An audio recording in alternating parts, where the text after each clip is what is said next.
বাংলাদেশ জামাত ইসলামীকে আওয়ামী লীগ নিষিদ্ধ করেছিল।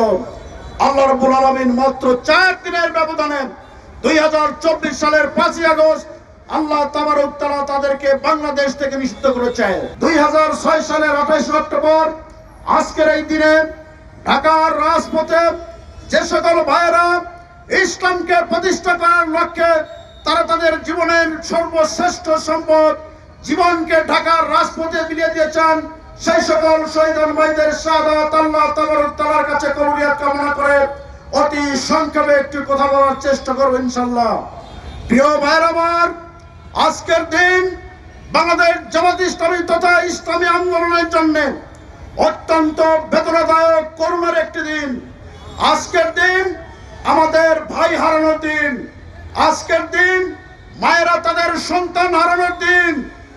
যেই আমাদের এই ভাইদেরকে 2006 সালের 28 অক্টোবর ঢাকার রাজপথে লগি বইটা দিয়ে পিটিয়ে এর উপর নৃত্য করেছিল, আল্লাহ তাবারক তাআলার অশেষ মেহেরবানিতে মাত্র 17 বছরের ব্যবধানে আল্লাহ রাব্বুল আলামিন তাদেরকে বাংলাদেশ থেকে চিরদিনের জন্য বিদায় করে দিয়েছে।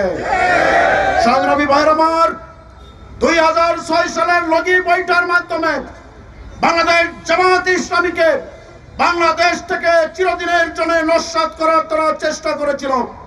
15 বছর 7 মাস 5 দিন এই জুলুম সরকার বাংলার ক্ষমতার মস্তদে বসে বাংলাদেশ জামাত ইসলামীকে বিভিন্ন ভাবে নিবন্ধন বাতিল করেছিল, প্রতীক বাতিল করেছিল। আল্লাহ রাব্বুল আলামিনের অশেষ মেহেরবানিতে বাংলাদেশ জামাত ইসলামী নিবন্ধন ফিরে পেয়েছে, প্রতীক ফিরে পেয়েছে। 2024 সালের 1 আগস্ট বাংলাদেশ জামাত ইসলামীকে আওয়ামী লীগ নিষিদ্ধ করেছিল। আল্লাহ রাব্বুল আলামিন মাত্র 4 দিনের ব্যবধানে 2024 সালের 5ই আগস্ট আল্লাহ তাবারক তাআলা তাদেরকে বাংলাদেশ থেকে নিষিদ্ধ করেছে।